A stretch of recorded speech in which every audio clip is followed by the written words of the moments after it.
इस चैप्टर की बहुत ज्यादा डिमांड आ रही थी, चैप्टर 4 केमिस्ट्री का, क्लास 10th सीबीएसई बोर्ड, जिसका नाम है carbon and its compound. Okay, let's start our chapter carbon and its compound. ये वीडियो उन बच्चों के लिए, वैसे तो ऑनलाइन बहुत सारे टीचर्स अवेलेबल हैं, बहुत ही अच्छे अच्छे टीचर्स अवेलेबल हैं, तो आपको जिससे भी समझ में आता है आप उससे पढ़िए। और वो बच्चे जो ऑनलाइन कोर्स नहीं ले पा रहे हैं, हो सकता है उनकी आर्थिक स्थिति उतनी अच्छी नहीं है, तो अगर उनको ठीक लगता है कंटेंट तो वो इस चैनल के साथ जुड़ सकते हैं। And I promise I will provide free of cost video, अब जब तक भी पॉसिबल हो पाएगा तब तक। ओके, तो let's start our topic carbon and its compound. Carbon जो हमारे पीरियोडिक टेबल के अंदर जिसका 6, तो we will denote carbon 6 and its configuration is in first cell 2 electrons are present and in second cell 4 electrons are present. Okay, clear. So इस 4 electron की वजह से इसकी जो वैलेंसी है वो निकल के आती है 4। तो carbon has 4 valency. Okay, that is why carbon is known as a tetravalent element. Carbon एक टेट्रावैलेंट एलिमेंट है और इतना इसका सुटेबल साइज है, इसकी वजह से ये बहुत सारे कंपाउंड्स जो है बनाता है, इसलिए इसकी स्टडी जो होती है वो बहुत ही ब्रॉड वे में होती है। और इसकी एक अपनी एक अलग से केमिस्ट्री है जिसको हम लोग कहते हैं ऑर्गेनिक केमिस्ट्री। ओके, तो ऑर्गेनिक केमिस्ट्री में हम कार्बन की स्टडी करते हैं और इसके पास में एक और अच्छी पावर होती है जिसको हम लोग कहते हैं कैटिनेशन पावर। इस कैटिनेशन पावर की वजह से ये क्या करता है, बहुत लॉन्ग चेन बनाता है। ठीक है, तो इसी की स्टडी हम लोग आज इस पूरे चैप्टर में करेंगे और आज कोशिश करेंगे कि ये चैप्टर जो है आज पूरा का पूरा फिनिश किया जाए। ओके, सो आपको एक तरीके का 1 शॉट में या 1 वीडियो लेक्चर में आपको पूरा कंप्लीट ये चैप्टर मिल जाएगा। हाँ, टाइम थोड़ा सा लगेगा, तो पेशेंस रखिए, पूरा चैप्टर आपको यहाँ पे आज क्लियर करा दिया जाएगा। Okay, so let's start our first heading which is bonding in carbon। तो कार्बन में किस तरीके की बॉन्डिंग होती है?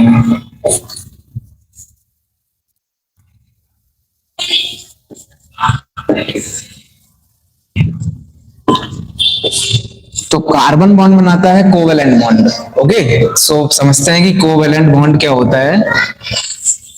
कोवेलेंट बॉन्ड जो है वो इलेक्ट्रॉन की शेयरिंग से बनने वाला एक बॉन्ड है, और बॉन्ड तो कई 4 तरीके के होते हैं टोटल, जिसमें से ionic bond, clear, ionic bond है, और ये अपना कोवेलेंट बॉन्ड जिसके हम लोग बारे में अभी बात कर रहे हैं, एक होता है coordinate bond,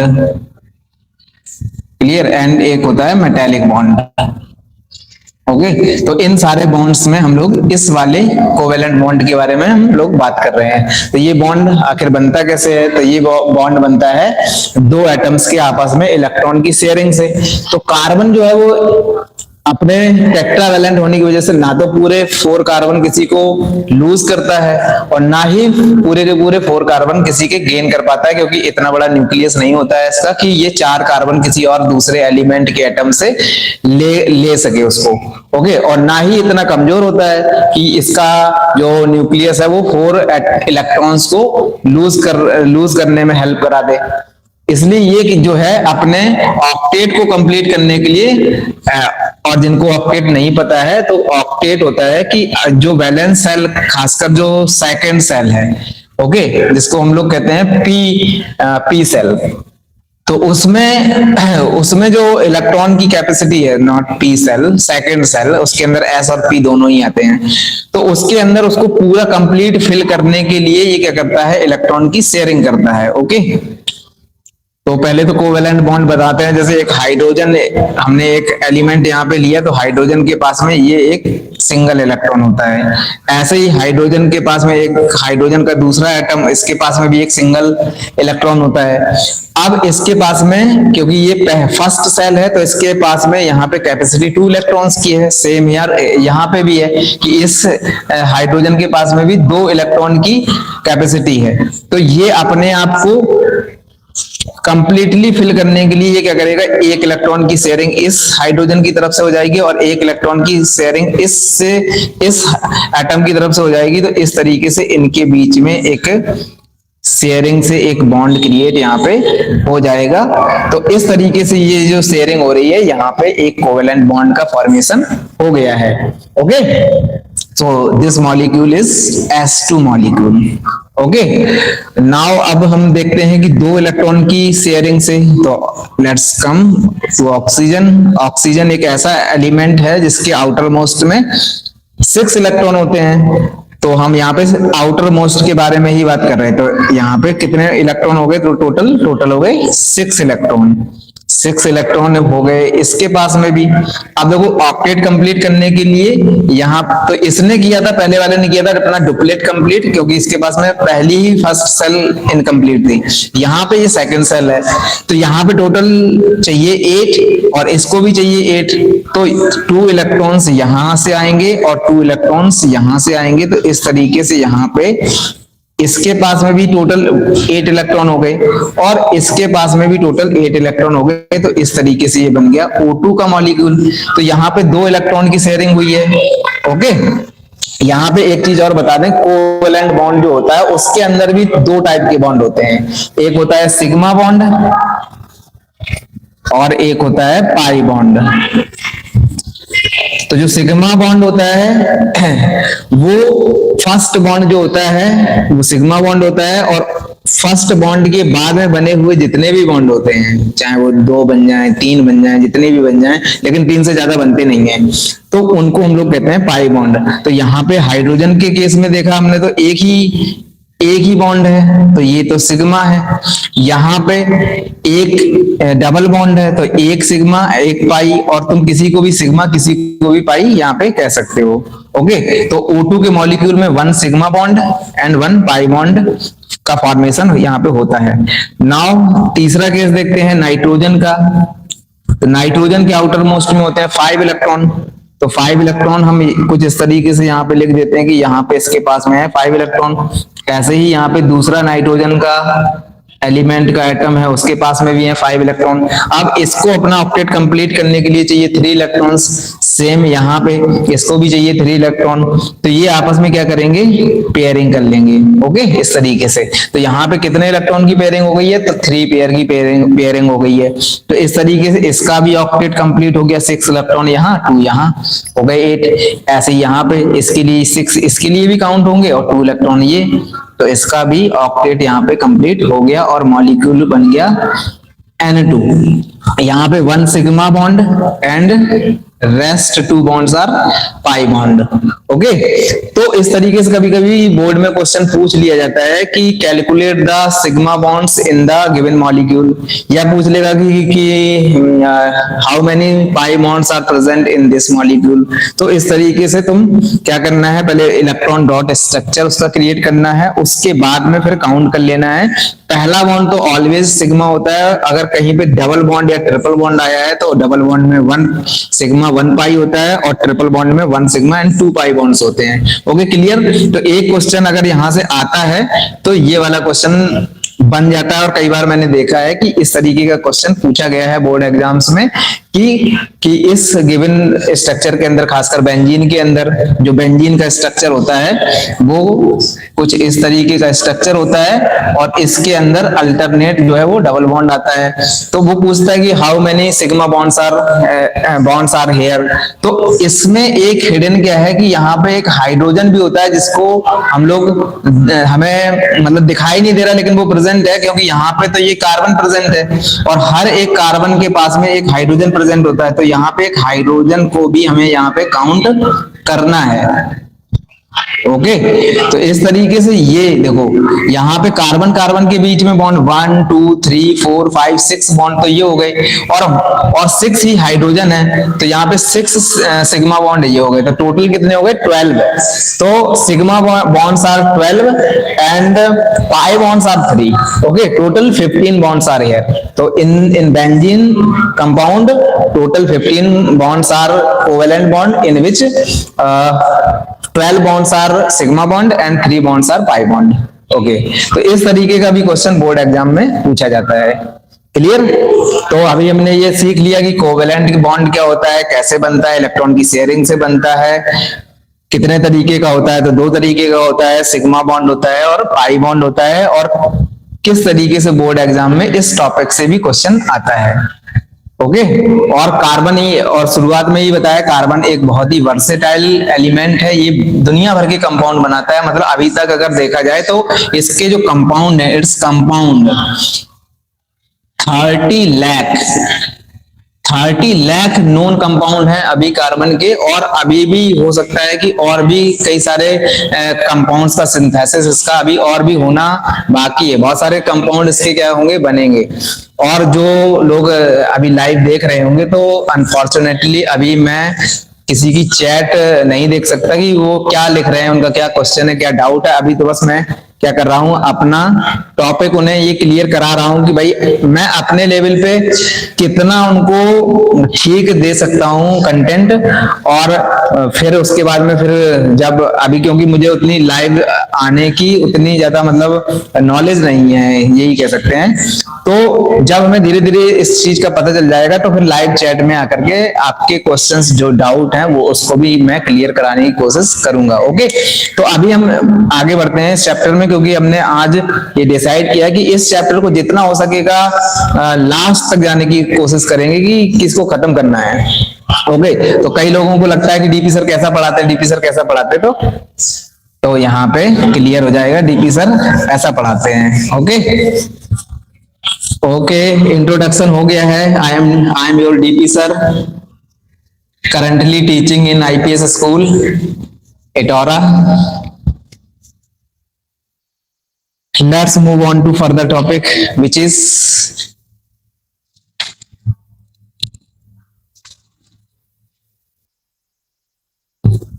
saturated and unsaturated carbon compounds. Okay, our heading is saturated and unsaturated carbon compounds।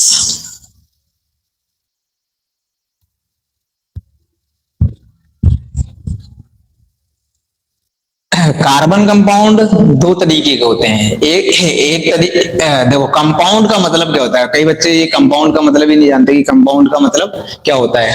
Compound का मतलब होता है कि जब कोई फार्मूला के अंदर 2 या 2 से ज्यादा टाइप के एलिमेंट्स प्रेजेंट होते हैं, तब हम उसको कंपाउंड बोलना स्टार्ट कर देते हैं, नहीं तो फिर वो एलिमेंट है। अगर उसके अंदर सेम एक ही तरीके के एटम प्रेजेंट हैं तो फिर हम उसको कहेंगे कि ये एक एलिमेंट है। और जब उसके अंदर एक से ज्यादा तरीके के एटम प्रेजेंट होंगे एलिमेंट्स के, ठीक है, तो फिर हम उसको कंपाउंड बोलना स्टार्ट कर देंगे। तो यहाँ पे हमने कार्बन कंपाउंड कहा है, इसका मतलब कार्बन के अलावा यहाँ पे कोई दूसरा एलिमेंट आएगा। तो दूसरा जो सबसे अच्छा कार्बन का दोस्त है वो है हाइड्रोजन। तो कार्बन को जब कोई और नहीं मिलता है तो कार्बन जो है हाइड्रोजन के साथ बहुत बढ़िया बॉन्ड बनाता है। क्लियर? तो जब कार्बन हाइड्रोजन के साथ बॉन्ड बनाता है तो 2 तरीके के कंपाउंड बनते हैं, एक होता है सैचुरेटेड कार्बन और एक होता है अनसैचुरेटेड हाइड्रोकार्बन। इसलिए इन कंपाउंड्स को हम लोग कहते हैं हाइड्रोकार्बन्स। ओके, तो हम लोग यहाँ पे बेसिकली पढ़ने जा रहे हैं हाइड्रोकार्बन्स के बारे में। क्लियर?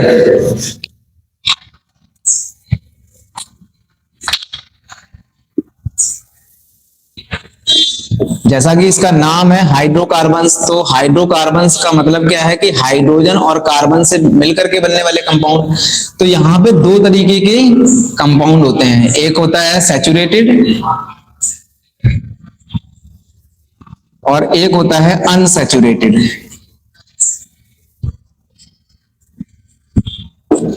तो सैचुरेटेड क्या होता है? सैचुरेटेड होता है कि जब कार्बन कार्बन के बीच में सिंगल बॉन्ड होता है, ओके, एक इलेक्ट्रॉन की शेयरिंग होती है, तो उन सारे कंपाउंड को हम लोग कहते हैं सैचुरेटेड हाइड्रोकार्बन्स। और जब कार्बन कार्बन के बीच में डबल या ट्रिपल बॉन्ड की शेयरिंग होती है तो उसको हम कहते हैं अनसैचुरेटेड हाइड्रोकार्बन्स। ठीक है, तो इसमें भी, और जब हम इसको भी आगे पढ़ेंगे तो हमें पता चलेगा कि यहाँ पे हम इसको एलिफैटिक और एरोमेटिक दो तरीके से डिवाइड करते हैं। तो पहले हम बताते हैं एलिफैटिक क्या होता है और एरोमेटिक क्या होता है। क्लियर?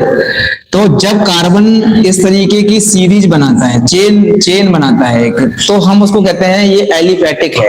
तो अब उसके अंदर एलिफैटिक के अंदर तुम्हें सैचुरेटेड मिल सकता है, यानी कि कार्बन कार्बन के बीच में सिंगल बॉन्ड मिल सकता है। और कार्बन कार्बन के बीच में अगर कहीं पे भी, देखो क्लास 10th के लेवल पे क्या है कि एक ही जगह पे हमें डबल बॉन्ड देखने को मिलेगा, और जब हम क्लास 12th के अंदर आएंगे, 11th में आएंगे, तो वहां पे मल्टीपल जगह पे जो है वो डबल बॉन्ड हमें देखने को मिलता है। तो यहाँ पे मान लो हमने यहाँ पे डबल बॉन्ड ले लिया और यहाँ पे सिंगल बॉन्ड ले लिया, तो ये जो है ये एलिफैटिक है क्योंकि ये चेन बन रही है, सीरीज में है, और यहाँ पे ये एक अनसैचुरेटेड हाइड्रोकार्बन का एक एग्जांपल है। क्लियर?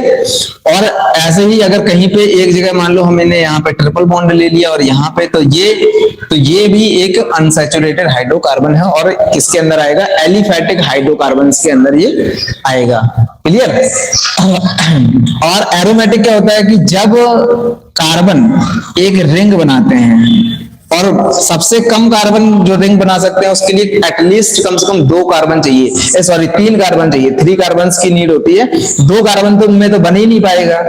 वो दिमाग में क्या है कि आगे का सोच करके चलते हैं, तो कई बार वो है कि बता देते कि हमें ये कहना था कि 2 कार्बन से नहीं बनता है, और हमने कह दिया कि 2 कार्बन से बनता है। तो 2 कार्बन से नहीं बनता है, इसके लिए एटलीस्ट 3 कार्बन एरोमेटिक के लिए चाहिए। अब यहाँ पे सिंगल सिंगल बॉन्ड भी हो सकता है और डबल बॉन्ड भी हो सकता है। मान लो ये 3 कार्बन है इस तरीके से, और यहाँ पे कहीं पे हो सकता है डबल बॉन्ड प्रेजेंट है, तो ये सैचुरेटेड के अंदर आएगा। तो ये एरोमेटिक के अंदर, एरोमेटिक हाइड्रोकार्बन के अंदर ये सैचुरेटेड है, but this is unsaturated carbon. Okay, तो दिस इज हाइड्रोकार्बन्स। तो एलिफैटिक है, एरोमेटिक है, तो हम इन सारे चीजों के बारे में बात करेंगे जब इसका नॉमेनक्लेचर हम सिखाएंगे तुम्हें अभी थोड़ी देर में, तब हम तुम्हें ये सब कुछ क्लियर कर देंगे। ओके, तो अभी हम लोग यहाँ पे आते हैं एलिफैटिक के अंदर की। एलिफैटिक जो है वो 2 तरीके का है, सैचुरेटेड है और अनसैचुरेटेड है। तो इस तरीके से क्लियर। जब हम इसके नॉमेनक्लेचर पे, अब देखो अब हेडिंग आई गई वो नॉमेनक्लेचर, तो हम लोग अब हम देखते हैं कि हाउ डू वी नॉमेनक्लेचर इन लोगों का, इन कार्बन कंपाउंड्स का हम लोग करते हैं। क्लियर? तो नॉमेनक्लेचर ऑफ हाइड्रोकार्बन्स, नॉमेनक्लेचर का मतलब है नामकरण। क्लियर? कि हम इसका नामकरण कैसे करेंगे। तो सबसे पहले तो हमें कुछ जनरल चीजें पता होनी चाहिए। अगर उस कंपाउंड के अंदर केवल एक कार्बन प्रेजेंट है तो हम उसको कहेंगे मेथ, जब 2 होंगे तो हम कहेंगे उसको एथ, जब 3 प्रेजेंट होंगे तो हम कहेंगे प्रॉप, जब 4 होंगे तो हम लोग कहेंगे ब्यूट, नॉट बट, ब्यूट पढ़ना है इसको, ये है पेंट, 6 में हेक्स, 7 में हेप्ट, और 8 है तो ऑक्ट, 9 में नॉन, और 10 में डेक। क्लियर? इस तरीके से इसका स्क्रीनशॉट लेना है तो ठीक है, नहीं तो अगर पता है तो राइट डाउन कर लो। क्लियर? तो ये है हमारा अभी तक 10 कार्बन तक का कंपाउंड के हम लोग नॉमेनक्लेचर कैसे करेंगे। क्लियर? फटाफट स्क्रीनशॉट ले लिया, तो अब हम लोग इसको कर देते हैं इरेज।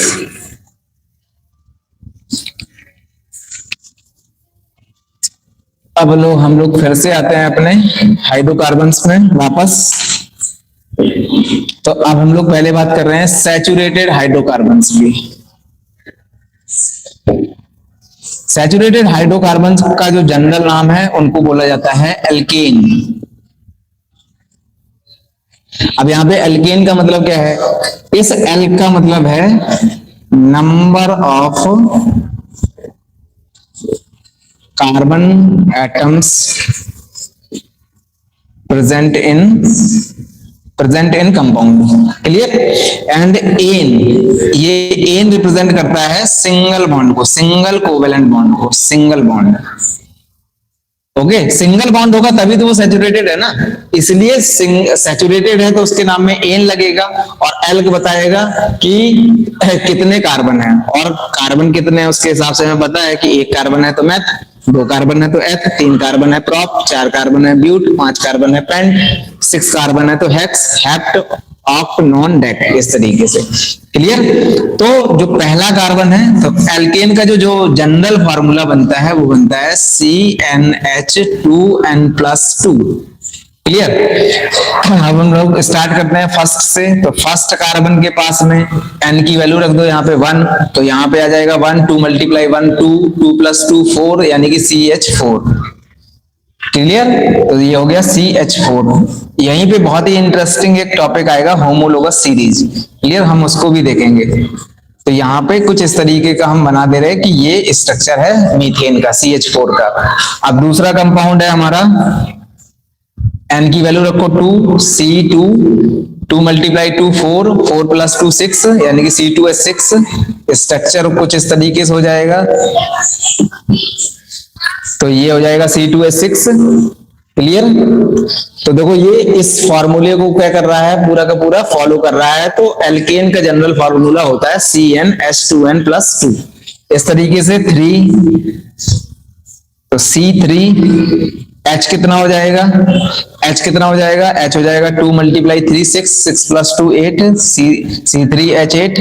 स्ट्रक्चर हो जाएगा कुछ इस तरीके का, क्लियर। अब देखो यहाँ पे एक बहुत ही इंटरेस्टिंग चीज है कि जब हम यहां से यहां मूव किए, तो देखो यहाँ पे ये H, ये H, ये H, और यहाँ पे भी ये 4H। तो इतनी चीज अगर हम इस H को यहां से हटाएं तो इतनी चीज तो इसके अंदर कॉमन है, क्लियर। और वो H जो यहां से निकला है उसकी जगह पे ये CH3 आ गया, तो उसके पास ऑलरेडी एक H था, और यहाँ पे क्या हुआ CH2, यानी कि अगर यहां से यहां की तरफ अगर हम मूव करें तो कितने का डिफरेंस आता है, CH2 का डिफरेंस आता है, क्लियर। अब हम यहां से यहां की तरफ मूव करें तब भी देखो यहाँ पे हाइड्रोजन कितने हैं, टोटल 6, और यहाँ पे हाइड्रोजन कितने हैं 8, तो यानी कि कार्बन बढ़ा है 1 और हाइड्रोजन कितने बढ़ गए हैं 2, यानी कि यहाँ पे देखो क्लियर डिफरेंस दिखाई दे रहा है कि हाइड्रोजन 4 से हुआ है 6, यानी कि 2 हाइड्रोजन इंक्रीज करे, और कार्बन कितना इंक्रीज किया 1, यानी कि CH2 का डिफरेंस आया यहाँ पे। और जब हम यहाँ से यहाँ पे गए तो कितने का डिफरेंस आया, तब भी CH2 का डिफरेंस आया। तो इसका मतलब है कि वो फैमिली जिसके अंदर CH2 का डिफरेंस आता है तो उनको हम लोग कहते हैं ये होमोलोगस सीरीज है। और इस तरीके से क्योंकि ये इतना बड़ा चैप्टर है तो यहाँ पे हम क्या करेंगे, यहाँ पे फैमिली के बारे में बात करेंगे। तो ये एल्केन फैमिली है, क्लियर। तो ये एल्केन फैमिली है और इसके अंदर CH2 ग्रुप का जो है वो CH2 जो है उसका डिफरेंस यहाँ पे होता है। इस तरीके से ये एक होमोलोगस सीरीज बन गई। और होमो का मतलब क्या होता है, होमो का मतलब होता है सेम। तो इनकी जो प्रॉपर्टी है बहुत हद तक कैसी रहती है, सेम रहती है, इसीलिए इनको बोला जाता है होमोलोगस सीरीज, यानी कि बिलोंग्स टू सेम फैमिली। और एक क्वेश्चन इस टॉपिक से भी आता है, होमोलोगस सीरीज से भी एक क्वेश्चन जरूर आता है कि व्हाट इज होमोलोगस सीरीज। तो होमोलोगस सीरीज मतलब कंपाउंड की एक फैमिली। तो series means a family of compounds which belong to a same family, okay, या a group of compounds, clear. Series में हम कह देंगे a group of compounds which belong to a same family. They are very much similar in their chemical property, not physical property, क्योंकि physical property तो क्या हो जाएगी, अभी चेंज हो जाएगी, क्योंकि छोटे छोटे कंपाउंड जो है वो गैसियस स्टेट में होते हैं, फिर लिक्विड स्टेट आती है, उसके बाद में फिर सॉलिड स्टेट आ जाती है।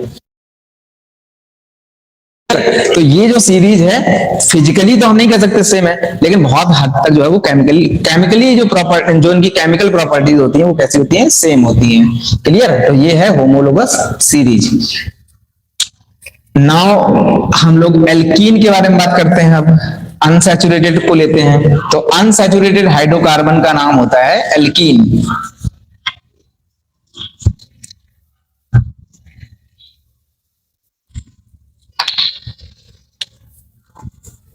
तो इस एल का तो हमें पता है नंबर ऑफ कार्बन एटम, और इस इन का मतलब हो जाएगा अब डबल बॉन्ड। अगर एक ही जगह पे डबल बॉन्ड आया है तो हम सिंपली उसको इन कहेंगे, और अगर दो जगह पे डबल बॉन्ड आया है तो वो डाई इन हो जाता है, डाई इन। क्लियर? और उसमें उस इन की यानी कि डबल बॉन्ड की पोजीशन भी बतानी पड़ती है कि वो डबल बॉन्ड आखिर आया कहां से है। तो जब नॉमेनक्लेचर होगा उसका तब हम उसमें ये बताएंगे कि भाई कि किस पोजीशन पे लगा है और कैसे इसको बताना है कि भाई कहां पे इसकी पोजीशन यानी कि इसकी जो लोकेशन है उसको भी पोजीशन के नंबर से हमें क्या करनी पड़ती है, डिनोट करनी पड़ती है। क्लियर? तो जो डबल बॉन्ड है उसके लिए आता है इन। क्लियर? अभी हम चलो इसमें इसी में समझा दे रहे हैं कि कैसे होता है। वैसे तो तुम्हारे जो क्लास 10th में है उसमें डाई इन जो है वो नहीं आया है, केवल इन के बारे में बात की गई है, तो बहुत ज्यादा डिटेल में नहीं है 10th क्लास में, ये तुम्हें सब 11th क्लास के नॉमेनक्लेचर में पढ़ने को मिलेगा। क्लियर? तो अब डबल बॉन्ड बनाने के लिए देखो सबसे बड़ी समस्या क्या है कि दो कार्बन के बीच में जब डबल बॉन्ड आता है तो वहां पे तुम्हें एक कार्बन तो नहीं हो सकता है, क्योंकि एक कार्बन डबल बॉन्ड कैसे बनाएगा? हाइड्रोजन तो सिंगल बॉन्ड बनाता है और हम लोग पढ़ रहे हैं हाइड्रोकार्बन, तो कार्बन हाइड्रोजन के साथ तो हमेशा ऑलवेज सिंगल बॉन्ड बनाता है हाइड्रोजन, क्योंकि कभी भी डबल बॉन्ड बनाता ही नहीं है। तो हमें इसके सामने चाहिए होगा एक और कार्बन, तो एक और कार्बन का एटम क्या कर सकता है? डबल बॉन्ड बना सकता है। तो यहाँ पे दो बॉन्ड इन दो कार्बन के बीच में चाहिए होगा। तो कभी भी मैथीन नाम का कंपाउंड एग्जिस्ट करता ही नहीं है इस दुनिया के अंदर। इस दुनिया के अंदर अगर कोई करता है तो वो इथीन करता है। तो एल्कीन की जो स्टार्टिंग है वो इथीन से होती है। क्लियर? इसका जनरल फॉर्मूला हो जाएगा CnH2n। क्लियर? यही हो जाता है इसका जनरल फॉर्मूला। यहाँ पे +2 जो है वो हट जाएगा। तो यहाँ पे ये हो गया हमारा, और यहाँ पे इस कार्बन के पास में भी दो हाइड्रोजन होंगे और इस कार्बन के पास में भी दो हाइड्रोजन होंगे। और इस चीज का बहुत विशेष ध्यान रखना है कि कभी भी कार्बन की वैलेंसी जो है वो 4 से टेट्रा वैलेंट से ज्यादा नहीं जानी चाहिए। यानी कि ये नहीं कि इसको पास में 5 कर दिया, 6 कर दिया, नहीं। यहाँ पे हमें ऑलवेज एक चीज का ध्यान रखना है कि कार्बन की जो वैलेंसी है वो 4 से ज्यादा नहीं जानी चाहिए। तो इसका नाम हो जाएगा हमारा इथीन। एथ बताता है number of carbon are 2 and इन कह रहा है डबल बॉन्ड। क्लियर? अब यहीं पे एक बहुत ही इंटरेस्टिंग टॉपिक निकल के आएगा और उसका नाम है isomer. Clear? Very important topic isomer. अब आइसोमर्स क्या होते हैं? तो आइसोमर्स वो कंपाउंड होते हैं जिनका मॉलिक्यूलर फॉर्मूला सेम होता है बट स्ट्रक्चर इज डिफरेंट या structures are different are called isomers. तो दोज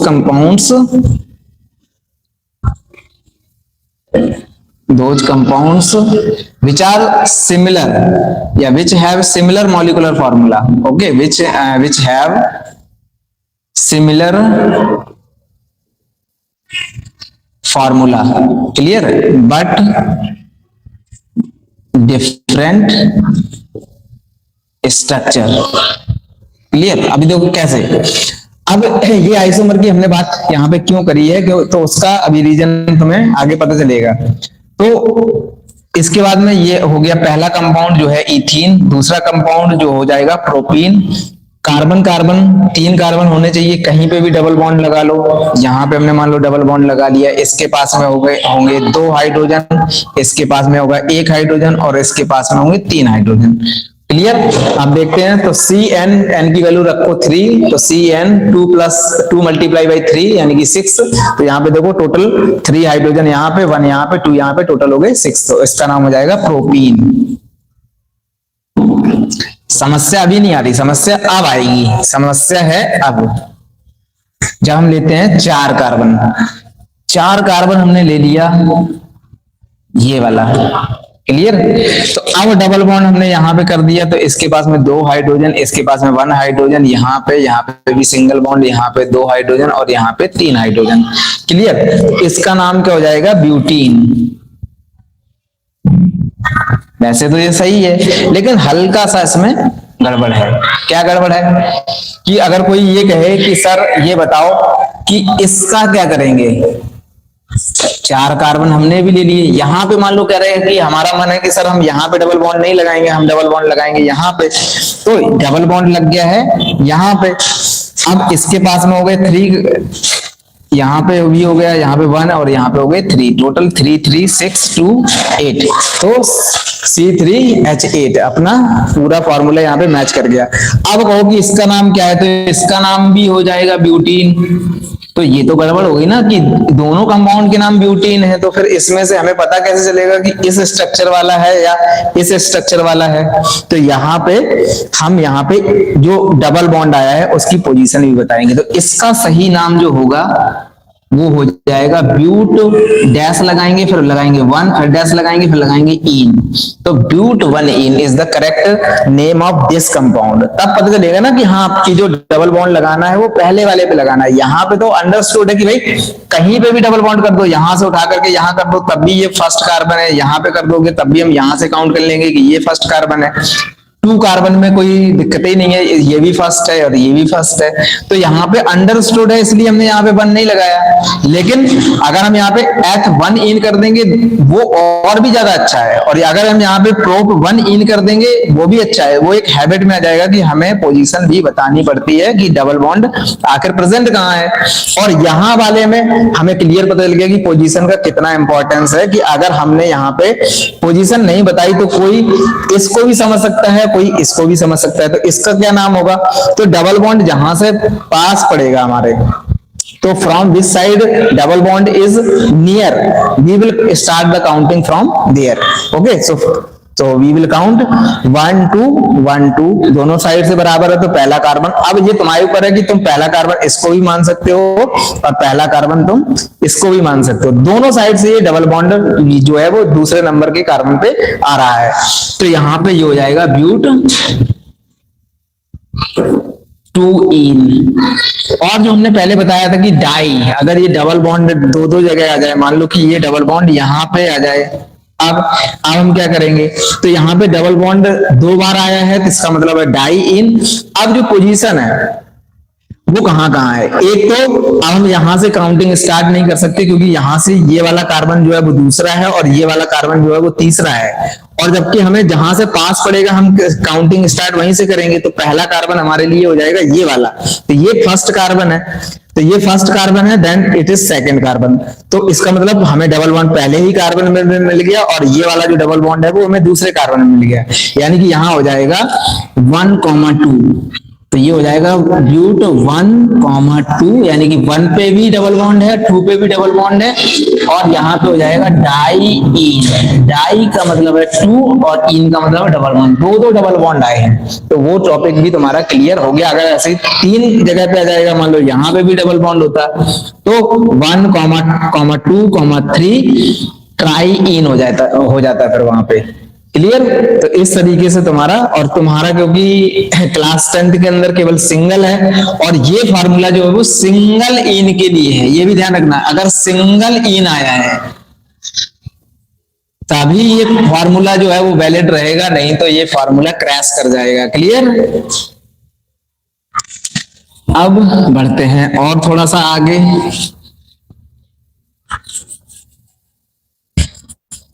आइसोमर्स भी हमने तुम्हें समझा दिया है, व्हाट आर आइसोमर्स। और क्वेश्चन आइसोमर्स से भी पूछा जाता है कि what are the possible structure of a given formula.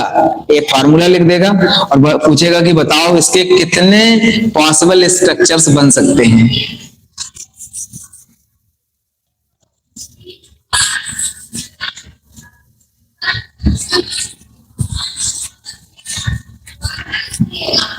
चलो एक जो टॉपिक अभी हमें दिमाग में क्लिक किया वो ये है कि अगर एल्केन में से एक हाइड्रोजन को अगर माइनस कर दिया जाए तो फिर वो बन जाता है एल्काइल। क्लियर। यानी कि इसका फॉर्मूला अगर CH4 है और ये बन जाएगा CH3 और एक बॉन्ड हो गया इसका फ्री, तो ये मीथेन है। एल का मतलब नंबर ऑफ कार्बन कितना, वन, वन कार्बन मतलब मैथ। सब जगह कैसा बॉन्ड है, सिंगल बॉन्ड, तो एक मीथेन, इसका नाम हो जाएगा मिथाइल। मैथ का मतलब एक कार्बन और ये सफिक्स हमें जोड़ना है वाई एल। तो ये है हमारा मेन कार्बन का नाम और ये है उसका सफिक्स। सफिक्स का मतलब जो बाद में नाम में लगता है, जिससे पहचान होती है कि आखिर ये है क्या। और देखो भाई, ये वीडियो रिकॉर्ड हो रहा है तो ये माइक कभी भी डिस्चार्ज हो सकता है, तो हमें तो पता नहीं चलेगा कि आवाज चली गई नहीं चली गई क्या है, तो पता ही नहीं चलेगा कि क्या हो रहा है। तो इस तरीके से मिथाइल, इथाइल, प्रोपाइल, ब्यूटाइल, इस तरीके से तुम्हारे ये एल्केन में से एक हाइड्रोजन कम करते जाओ तो उसका नाम हो जाएगा एल्काइल। एल का मतलब है नंबर ऑफ कार्बन और उसका सफिक्स लगा देना है वाई एल। क्लियर, आइल। तो अभी इस चीज की बहुत जरूरत पड़ेगी जब हम नॉमेनक्लेचर देखेंगे इसका। और क्लियर, जब हम यहाँ पे ब्रांच वगैरह के बारे में बात करेंगे।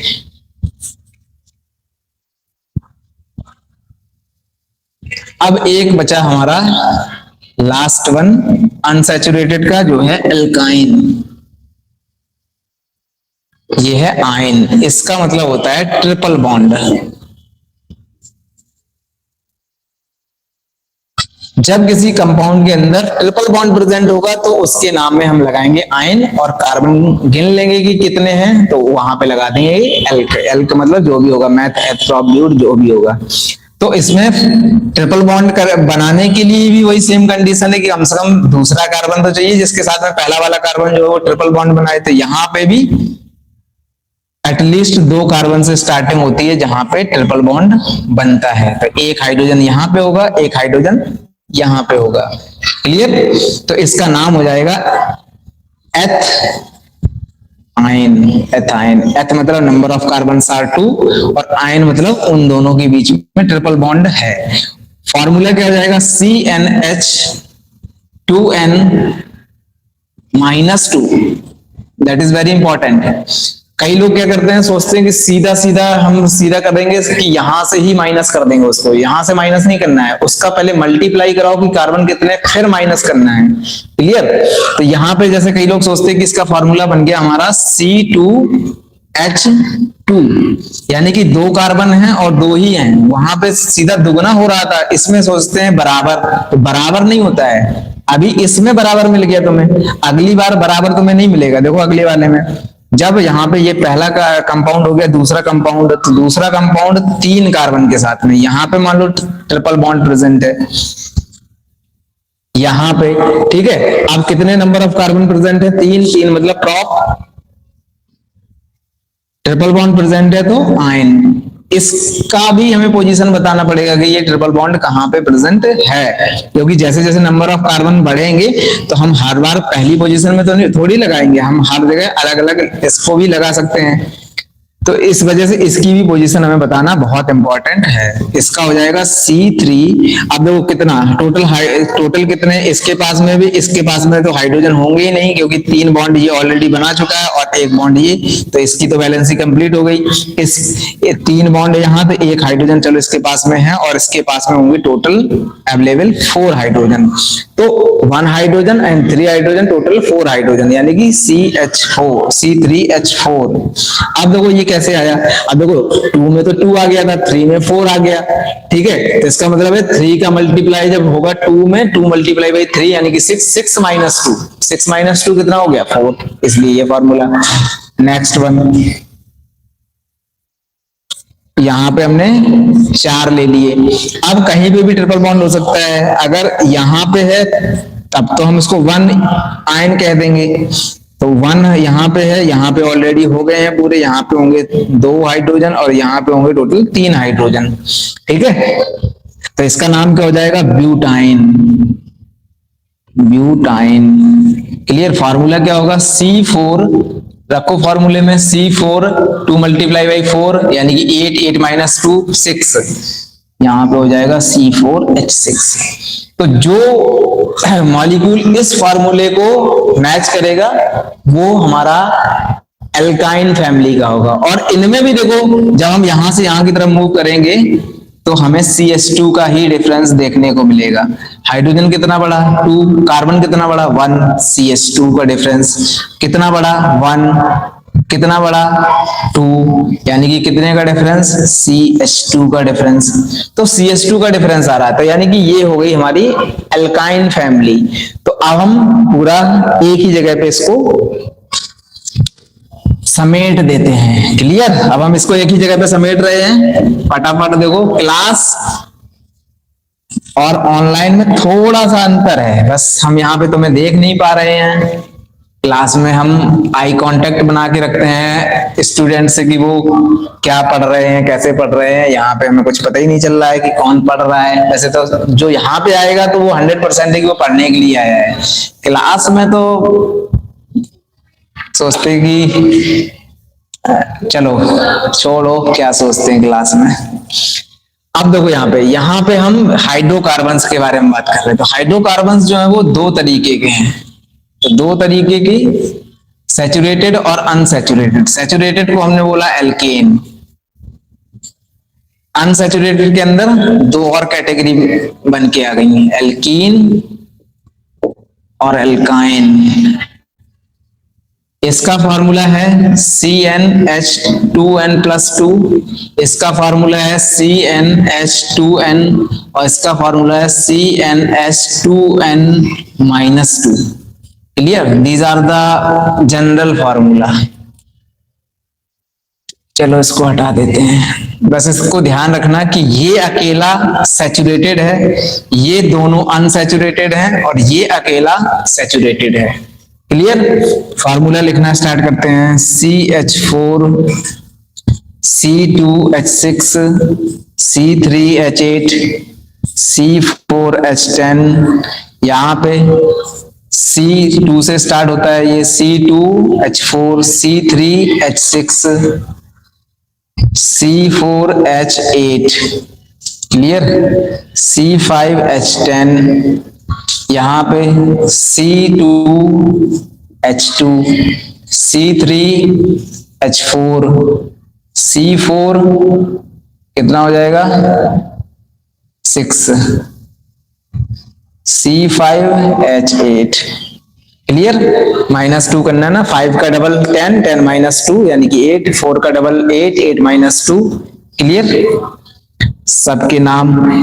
अब देखो यहाँ पे एक हो गई चीज क्लियर कि ये है हमारी alkane family, methane, ethane, propane, butane, इस तरीके से पेंटेन। फॉर्मूला किसको फॉलो कर रहे हैं? CnH2n+2 को। यहाँ पे ये किसको फॉलो कर रहे हैं? CnH2n को। और ये एल्काइन फैमिली जो है वो फॉर्मूला कौन सा फॉलो हो रहा है? CnH2n-2। क्लियर? ये मीथेन है, ये H से स्टार्ट है यानी कि इथीन है और ये इथाइन है। क्लियर हो गया? और ये सब होमोलोगस सीरीज। तो ये होमोलोगस सीरीज भी है, ये सीरीज, ये भी होमोलोगस सीरीज है, ये होमोलोगस सीरीज है। और होमोलोगस सीरीज क्या होता है? जिसमें हम आगे बढ़े तो उसमें CH2 का डिफरेंस आए। तो यहाँ पे भी CH2 का डिफरेंस है। जब हम यहां से यहां की तरफ मूव करेंगे, ठीक है, तो जो एडजेसेंट जो कंपाउंड होता है वहां पे CH2 का डिफरेंस होता है। जब हम जस्ट उससे एक कदम आगे लेंगे तब। बिल्कुल सिमिलर यहाँ पे भी है, यहाँ पे भी जो डिफरेंस है वो CH2 का हमें देखने को मिल रहा है।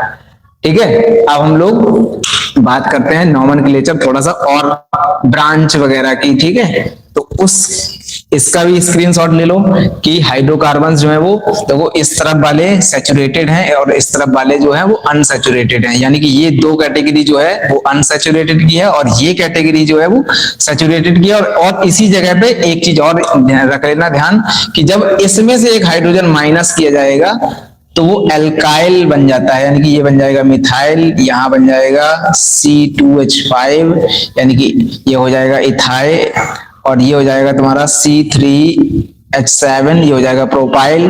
तो तुम्हें बस इतने में ही तुम्हारा काम चल जाएगा। ठीक है? चलो नॉमेनक्लेचर थोड़ा सा, सबसे ज्यादा जो बच्चे फंसते हैं वो नॉमेनक्लेचर में आकर के फंस जाते हैं, कहते हैं हमें समझ में नहीं आ रहा है। तो उसको समझाने की पूरी कोशिश 100%, I will give my 100%।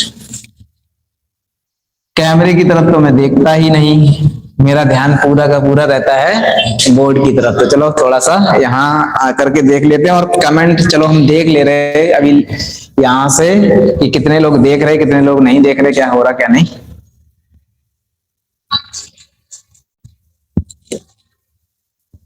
O God,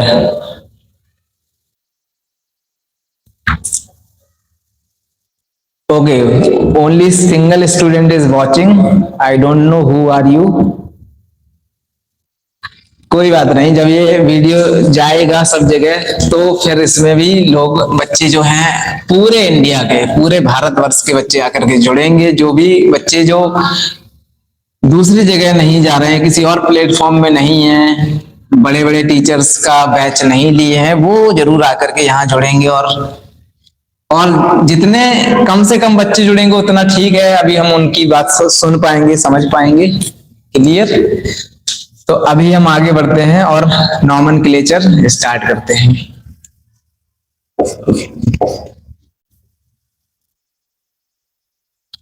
जो बच्चे थोड़ा सा लेट जुड़ रहे हैं तो वो, जब ये लेक्चर आ जाएगा पूरी तरीके से,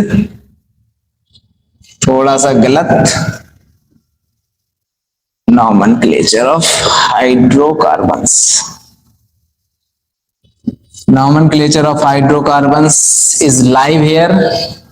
हम लोग नामकरण संस्कार पूरे खुले दिल से कर रहे हैं, नामकरण हो रहा है। तो सबसे पहले स्टार्ट करते हैं कि मान लो कि कहीं पे ब्रांच आ जाए, तो ब्रांच का मतलब है कि जो मेन चेन है। सबसे पहले तो कुछ रूल्स हैं, रूल्स ऑफ नॉमेनक्लेचर। फर्स्ट है कि select the longest chain, select the longest chain. Clear? उसके बाद में सेकंड रूल है start counting from where branch और फंक्शनल ग्रुप और फंक्शनल ग्रुप और हेट्रो एटम इज नियर। तो देखो, सबसे पहले तो लॉन्गेस्ट चेन को सिलेक्ट करना है कि कितने नंबर ऑफ कार्बन की तुम्हें लॉन्गेस्ट चेन मिल रही है। उसके बाद में काउंटिंग हमें वहां से स्टार्ट करनी है जहां से कोई फंक्शनल ग्रुप हमारा नजदीक पड़ता हो या कोई हेट्रो एटम। और हेट्रो एटम कौन? हेट्रो एटम मतलब कार्बन और हाइड्रोजन को हटाने के बाद में कोई अदर एटम आया है, जैसे कोई ऑक्सीजन आया है या कोई हेलोजन आया है, वहां से हमें क्या करनी है, काउंटिंग स्टार्ट करनी है।